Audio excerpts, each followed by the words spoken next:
जब लाखों की दवाइयां भी असर नहीं करती तब क्या होगा। सोचिए, सोने चांदी के साथ खेलने की चाहत कितनी बड़ी होगी, लेकिन क्या आपको पता है कि असली दौलत कहीं और छिपी है। आज हम आपको कुछ ऐसे राज बताएंगे जिनसे आप ना सिर्फ अपने हालात बदल सकते हैं, बल्कि सोने चांदी से भी बढ़कर कुछ पा सकते हैं। ये जानकारी आपको वो रास्ता दिखाएगी जो आपने शायद कभी सोचा भी नहीं था। ये सिर्फ एक मौका नहीं, बल्कि आपके जीवन में एक नया मोड़ लाने का मौका है, जहां आप ना सिर्फ धन बल्कि सुख, शांति और सफलता को भी अपनी जिंदगी में शामिल कर सकते हैं। तो तैयार हो जाइए इस रहस्य से पर्दा उठाने के लिए। इसी तरह की महत्वपूर्ण और ज्ञानवर्धक जानकारी प्राप्त करने के लिए हमारे चैनल समृद्धि को सब्सक्राइब करें और बेल आइकन को प्रेस करें ताकि नई वीडियोस की अपडेट आपको सबसे पहले मिल सके। दोस्तों, प्रकृति का खजाना सचमुच बहुत ही ज्यादा अनमोल और असीमित है, खासकर बारिश के मौसम में। इस वक्त जगह जगह वनस्पतियां उग आती हैं। कुछ पौधे तो अपने आप ही उग जाते हैं और हम अक्सर इन्हें बेकार समझकर उखाड़ कर फेंक देते हैं, जैसे कि ये बस जंगली घास फूस हो। लेकिन दोस्तों, आज मैं आपको कुछ ऐसे पौधों के बारे में बताने वाली हूँ जो हमारे आस पास ही होते हैं और जिन्हें हम कचरा नहीं बल्कि अनमोल रत्न कहते हैं। ये पौधे हीरे मोती से भी ज्यादा कीमती हैं, क्योंकि इनका औषधीय महत्व बहुत ज्यादा है। आज मैं आपको एक छोटे से पौधे के बारे में बताऊंगी जो मेरे घर के आसपास खूब उगता है।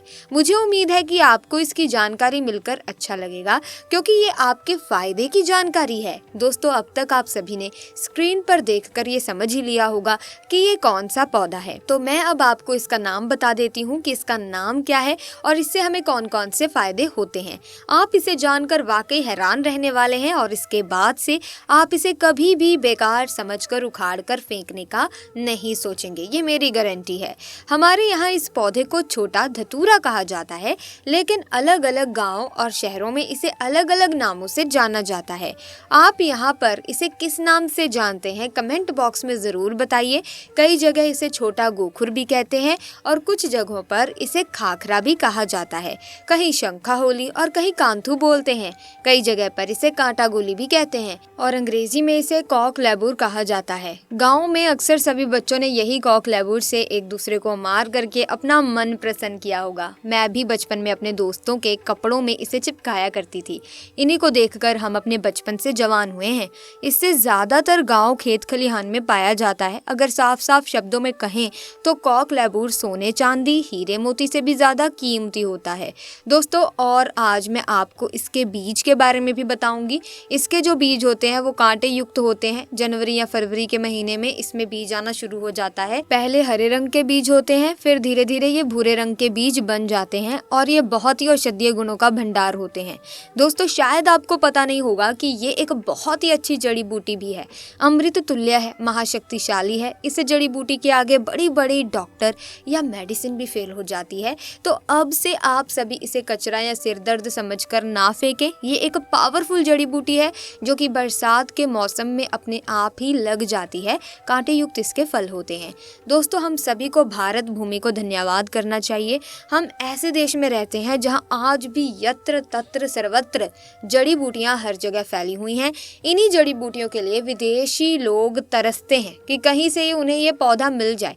तो ईश्वर का हमें धन्यवाद करना चाहिए कि हम ऐसी भारत भूमि में आज भी रहते हैं जहां पर अमृत की तरह शक्ति रखने वाले पेड़ पौधे आज भी मौजूद हैं। दोस्तों, आप सभी देख लीजिएगा कि एक दिन ऐसा जरूर आएगा जब हर कोई इन पेड़ पौधों को अपने गले लगाएगा, जड़ी बूटियों को गले में पहने और अंग्रेजी दवाइयों को छोड़ करके इन्हीं की तरफ दौड़ता हुआ चला आएगा, क्योंकि जड़ी बूटियों में अमृत होता है, साक्षात ईश्वर का वास होता है। अभी तक ये जानकारियां लोगों को पता नहीं थी, लेकिन हमारे चैनल के माध्यम से हम हर किसी को जागरूक करने का प्रयास कर रहे हैं, ताकि लोग अंग्रेजी दवाओं से शरीर को सही जल्दी कर लेते हैं, लेकिन बाद में बहुत ही जल्दी शरीर अंग्रेजी दवाइयों के सहारे चलने लगता है। ऐसी दवा शरीर को जीते जी मार ही देती है, लेकिन पेड़ पौधों से निकला अमृत शरीर को अमर बना देता है, ताकतवर बना देता है। बुढ़ापे में भी जवानी की शक्ति रखता है। तो चलिए अब मैं आपको किन किन बीमारियों में यह फायदेमंद है इसके बारे में विस्तार से बता देती हूँ। देखिए दोस्तों, इसकी जो पत्तियाँ होती हैं उन्हें पीस करके अगर इनका रस निकाल करके अपने बालों में लगाया जाए तो आपके बालों का गंजापन दूर हो जाता है, नए बाल उगना शुरू हो जाते हैं। बालों के लिए ये एक अमृत का काम करता है। दोस्तों, इसे कोई भी लगाता नहीं है, बल्कि ये आसानी से सड़क के किनारे या खाली स्थानों पर अपने आप ही उग जाते हैं। ये पौधा अगर आपके आसपास में मौजूद है और अगर किसी को सर दर्द की बहुत ज़्यादा परेशानी है तो इसके पत्तों को पीस करके 2 से 3 बूंद रस के अंदर दही मिला करके अगर आप सिर के ऊपर मालिश करते हैं तो आपको आराम मिलता है। अक्सर मौसम बदलने से सर्दी खांसी बच्चों को हो ही जाती है और यहाँ तक कि बड़ों को भी हो जाती है। इसके पत्तों को छाँव में सुखाकर दूध के साथ सेवन करने से सर्दी खांसी तुरंत ही खत्म हो जाती है। दोस्तों, ये हर प्रकार की कमज़ोरी को दूर करने के लिए भी रामबाण का कार्य करता है। देखिए, आजकल के समय में ज़्यादातर लोग कमज़ोरी की समस्या से परेशान हैं क्योंकि हमारा लाइफस्टाइल इतना ज़्यादा ख़राब हो चुका है कि हम अपने शरीर की ओर ज़्यादा ध्यान ही नहीं दे पाते, सारे पोषक तत्व उन्हें नहीं पहुंचा पाते। तो चलिए जानते हैं कि कैसे इसका सेवन करना चाहिए। तो इनके पत्तों को सबसे पहले सुखा करके एक चूर्ण बना लें और फिर दूध के साथ सेवन करने से आपके अंदर यौन शक्ति बढ़ती है, कमजोरी दूर हो जाती है। बहुत ही सिंपल सा उपाय है दोस्तों, आप इसका इस्तेमाल कर सकते हैं। अब मैं आप सभी को इस पौधे का एक और चमत्कारी उपाय बताती हूँ। चर्म रोग पर दोस्तों इसका रस लगाने से धीरे धीरे चर्म रोग बिल्कुल ही समाप्त हो जाता है, ठीक हो जाता है। दोस्तों, अक्सर फोड़े फुंसी बच्चों को लग ही जाते हैं या फिर घाव हो जाते हैं, तो उसमें भी इसकी पत्तियों का पेस्ट लगाएं, थोड़ी ही देर में फुंसियाँ ठीक हो जाती हैं। चेचक के जो दाग होते हैं उनमें भी यदि इन पत्तियों का रस लगाया जाए तो दाग धब्बे बिल्कुल ही दूर हो जाते हैं, घाव ठीक हो जाते हैं। ऐसा कहा जाता है कि नासूर तक इस रोग से ठीक हो जाता है। अब दोस्तों, तेल कैसे बनाना है इसके बारे में भी मैं आप लोगों को बता देती हूँ कि बालों के लिए तेल कैसे बनाया जाए। इसका तो आप किसी भी प्रकार का जो भी तेल इस्तेमाल आप करते हैं उसमें आप इसके रस को मिला लें और फिर अपने बालों पर अप्लाई करें। आप जो भी तेल का इस्तेमाल करते हो, चाहे नारियल तेल हो या सरसों तेल हो, सबसे पहले छोटे गोखुर की पत्तियां लें और इस तेल में डाल करके तेल को गर्म कर लें, उबाल लें और उसे अच्छे से छान करके हर रोज अपने सिर की सतह में मालिश करें। ऐसा करने से आपके सिर में कभी भी सफेद बाल की समस्या नहीं होगी, बाल हमेशा काले और घने बने रहेंगे। तो दोस्तों, मुझे उम्मीद है कि आज के बाद से आप कभी भी इन पौधों को बेजान या फिर कचरा समझकर नहीं फेंकेंगे और इन उपायों को, इन जानकारियों को अपने तक सीमित भी बिल्कुल मत रखिएगा, क्योंकि भारत भूमि में ऐसी ऐसी जानकारियां छुपी हुई हैं जो धीरे धीरे बिल्कुल ही विलुप्त होती जा रही हैं। दोस्तों, हमारी हर समस्या का समाधान हमारे आसपास में ही मौजूद होता है, लेकिन जानकारी के अभाव की वजह से हम परेशान होते रहते हैं।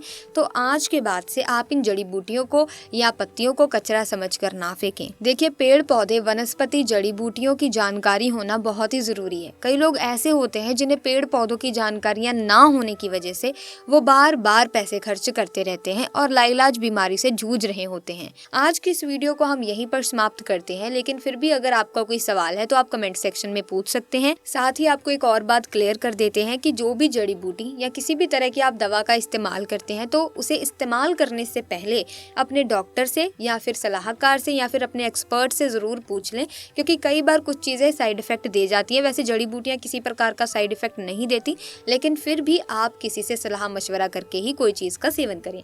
सो फिलहाल के लिए आज की वीडियो में बस इतना ही। वीडियो को लाइक करें, शेयर करें। इसी तरह की और वीडियोस देखने के लिए चैनल को सब्सक्राइब करके बेल आइकन को प्रेस कीजिए ताकि नए वीडियोस की अपडेट आपको मिलती रहे। धन्यवाद।